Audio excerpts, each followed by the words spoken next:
Fala galera, aqui é o Gustavo. Estamos de volta com mais uma análise de setores para analisar mais uma derrota do Denver Broncos. Quando parece que não dá para ficar pior, fica. E o time perdeu mais uma vez de maneira patética, dessa vez para o Baltimore Ravens por 10-9, né? Não parece nem placar de futebol americano, sei lá, jogo de truco, mais um vai para a mão de 11, uma trucada ganha o jogo, enfim. Ridículo esse time. E quem tá aqui para fazer mais essa terapia, né, Davis, que a gente faz aqui todo fim de semana, é ele, grande Davis Chiodini. Seja bem-vindo e muito obrigado por participar mais uma vez, cara. Ô, Gustavo, boa tarde. Antes de mais nada, né? É terapia, porque eu não vi esse jogo na hora da partida, né? Tava vendo outros jogos que eram mais importantes por conta do trabalho, mas depois quando eu fui assistir, meu Deus do céu, né? Que tragédia, que coisa tragicômica. Não consegui ganhar de um time com o quarterback reserva e que anotou 10 pontos e não consegui sequer chegar à red zone nenhuma vez. Eu acho que não tem retrato maior do que foi a nossa temporada que isso aí. Exatamente. Resolvemos os problemas da Red Zone, né? Simplesmente evitamos ela. Assim resolve-se todos os nossos problemas, né? E antes da gente começar aqui, vocês já sabem, né? Eu vou pedir para vocês aí se inscreverem no nosso canal. Se você gostar desse vídeo, deixa aquele joinha, aquele comentário e compartilha aí com os amigos, que ajuda bastante a gente aqui no Mile High Brasil. Davis, vamos lá, cara. De novo, né? Não tem nenhuma pauta muito fixa aqui, porque basicamente fazer análises essencialmente técnico-táticas é muito difícil, né? Mas uma coisa que me chamou a atenção depois do jogo, né? Foi lá no nosso grupo do Mile High Brasil, você comentou, né? Que esse jogo foi uma aula do que um coordenador ofensivo, do que um head coach não deve fazer em um ataque, cara. Eu gostaria que você apontasse esses erros aí, porque a partir deles a gente tentar discutir alguma coisa desse fiasco, né, que é esse ataque do Denver Broncos. Não existe erro maior no futebol americano do que ser óbvio. Quando você é óbvio, você dá todas as armas que seu oponente quer. E o Denver Broncos ofensivamente foi mais óbvio do que nunca, tá? Foi o time mais óbvio do mundo. Então, a partir do momento que você é óbvio, todo mundo sabia o que deveria fazer em cada formação, em cada situação, em cada down, né? E aí ficar em terceiras descidas longas e tentar lançar a bola e ganhar jardas depois da recepção, porque a linha ofensiva não aguenta. Então, o meu maior ponto é a obviedade do ataque do Denver Broncos é surreal. Qualquer um que olhar o tape com um pouquinho de atenção, fizer 2, 3 anotações, vai saber o que vai acontecer em cada down, sabe? E isso, para mim, é uma aula do que não fazer na NFL. Fica difícil, né? Inclusive, as corridas, nossa, parece que acontece muito isso, né? São muito óbvias. Tanto Corrida que pelo quando. meio, É, bum. Corrida e pelo assim, meio, bum. aí quando você vê o resultado disso, se você tira o scramble do Russell Wilson, né? Que aliás foi o segundo melhor corredor do time, por diga-se de passagem. Mas se você tira os scrambles dele, o, esse ataque correu 2,3 jardas por carregada. Não, nosso Aonde é ataque que um ataque desse vai na NFL? não Para vai a lugar lugar nenhum. nenhum. Não vai Pra a lugar lugar nenhum. nenhum. E assim, a gente tem um exemplo dentro da nossa divisão de um time que tem um quarterback hoje jogando muito melhor, que é o Justin Herbert, que não tá indo a lugar nenhum porque esse ataque terrestre não existe. Você precisa de equilíbrio no NFL. E você precisa de criatividade, cara. Nós não temos criatividade nenhuma. Se o time é fraco, você precisa, no mínimo, ser criativo. Denver não consegue. Denver não consegue ter um mínimo de criatividade, um mínimo de variação de chamada, nada. É um ataque patético, sabe? Mal desenhado, sem conexão, sem sincronia. E aí, obviamente, o Russell Wilson jogando mal. E eu até acho que nesse jogo ele tem menos parcela de culpa do que o restante, sabe? Mas é como sempre falo, a régua para ele tá muito baixa. Então não tem muito o que falar. É um show de horrores. É, não tem mais nenhuma esperança disso virar. E aí eu não sei se o problema da obviedade deriva disso. Você acha que em algum momento, como o time não conseguia executar nada, esse ataque foi sendo meio que capado, vamos dizer assim, até chegar a um ponto que é simplesmente óbvio, simplesmente porque quando tinha alguma coisa a mais, os jogadores não conseguiam executar? Eu acho que sim, cara. Eu acho que você vai perdendo também a confiança, né?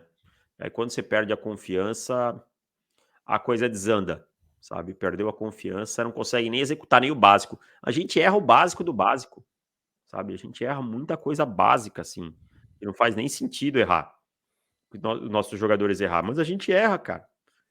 A gente perde os bloqueios que, tipo, pô, você olha e pensa assim, não pode ser que a gente perdeu esses bloqueios, né? Que algum jogador nosso perdeu esses bloqueios, a gente perde, cara, sabe? A gente não consegue executar nada e é muito frágil tudo que a gente tem, sabe?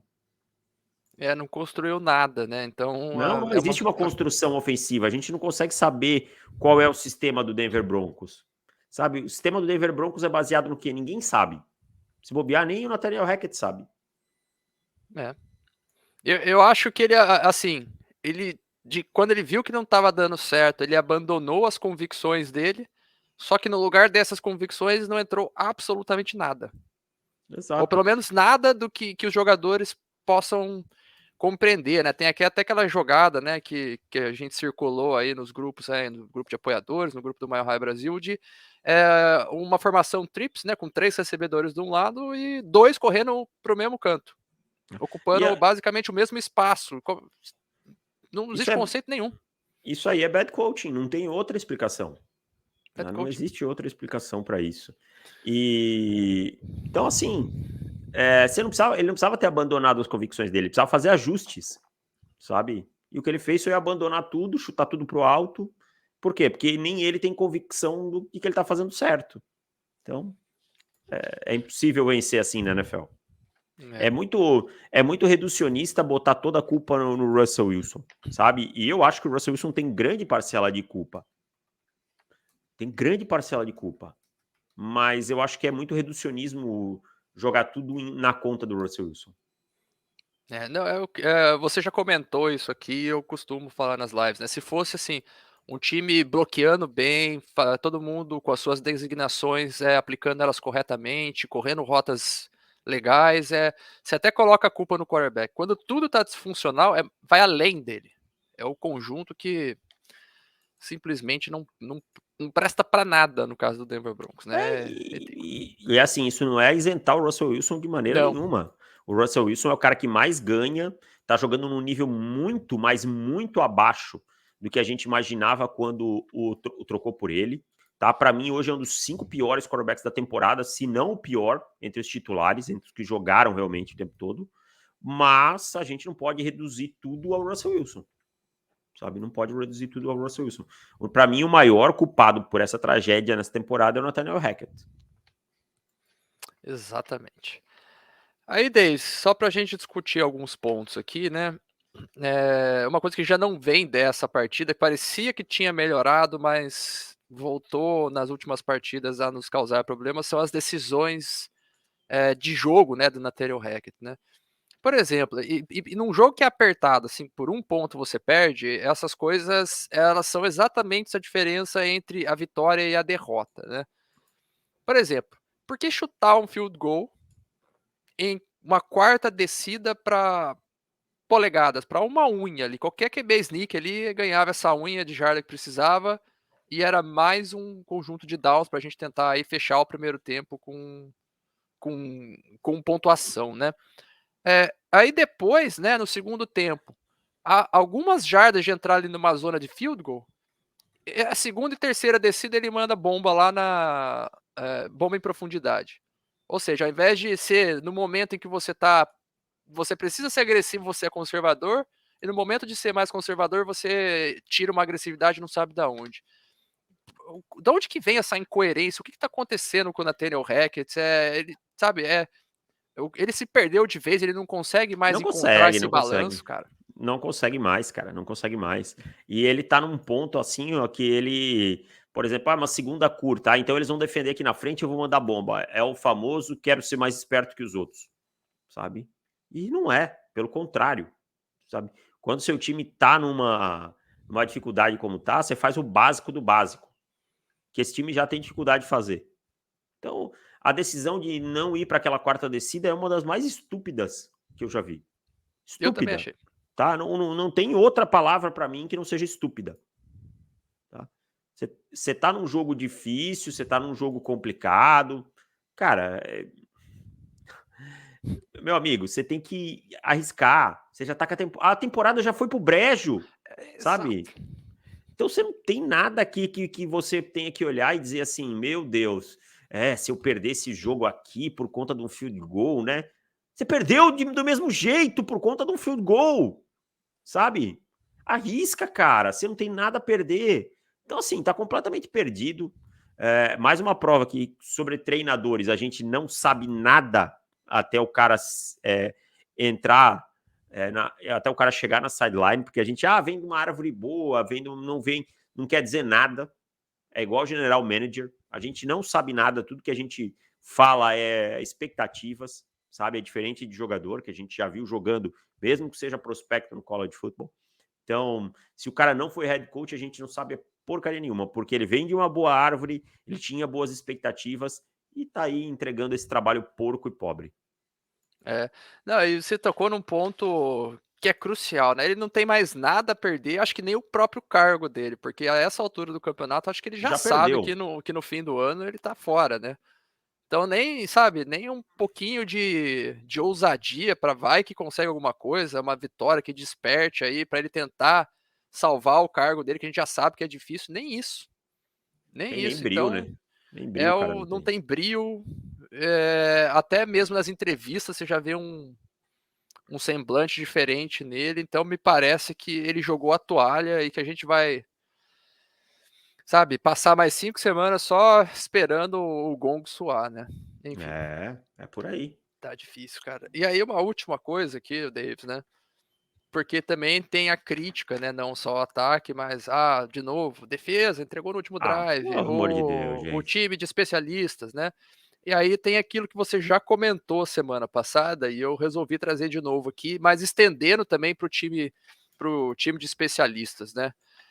Que a defesa jogou 72 snaps na partida. Ficou quase 33 minutos em campo. Não tem milagre, cara. Não tem milagre. Não tem milagre.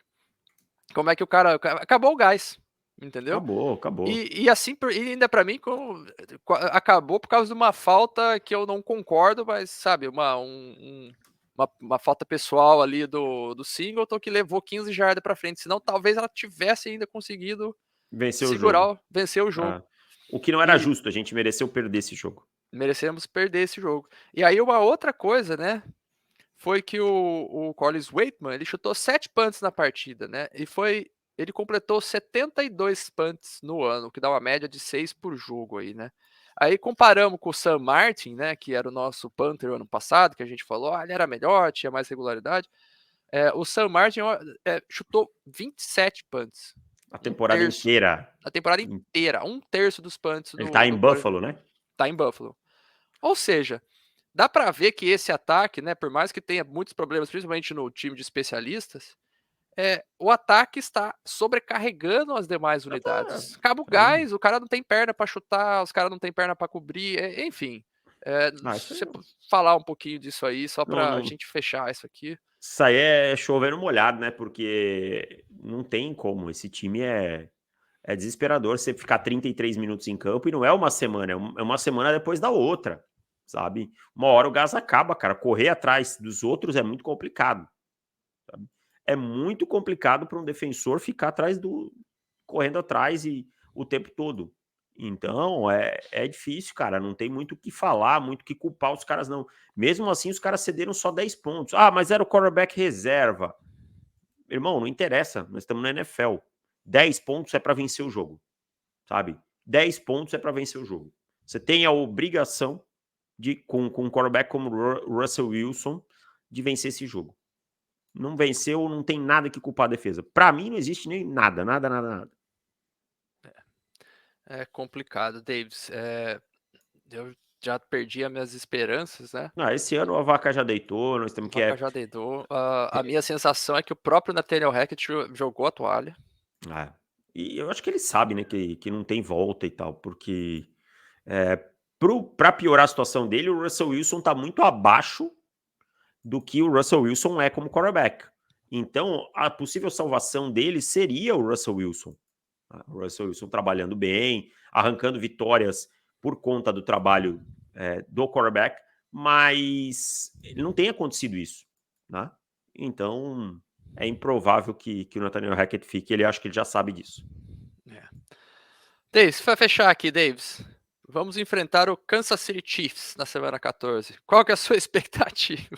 Nada menos que um balaio. A gente nunca venceu os Chiefs com o Mahomes, tá? A gente nunca venceu. Eles perderam, ou seja, é muito difícil o Kansas City perder 2 partidas seguidas, e até porque eles não podem se dar esse luxo, eles estão em briga por seed 1 e tal. Nada menos que um balaio. Nossa defesa talvez vai segurar durante algum tempo, mas não vejo nosso ataque produzindo, não.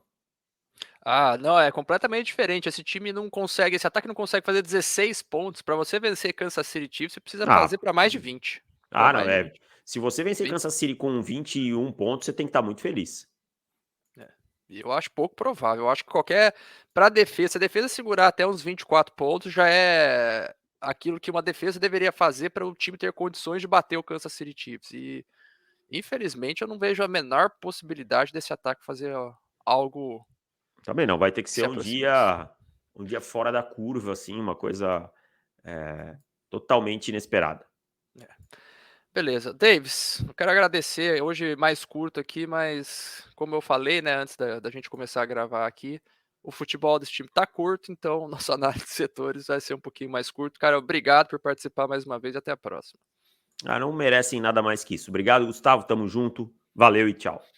E aí, galera, vocês sabem, né? Vou pedir novamente para vocês se inscreverem aí no canal, ativar o sininho de notificações para vocês não perderem nada do que nós lançamos aqui no Mile High Brasil no YouTube. E o Mile High Brasil também está nas outras redes sociais aí, no Twitter, no Instagram, no Facebook. E as nossas lives você pode acompanhar também lá na Twitch, tá?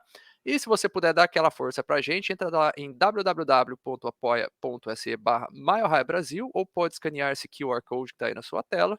Tem lá os nossos planos de apoiador, cara. Qualquer um que você puder ajudar a gente aí, a gente fica muito feliz e pode continuar trazendo para vocês esse conteúdo bacana sobre o Denver Broncos em português. É isso aí, galera. Até a próxima. Fui. Valeu.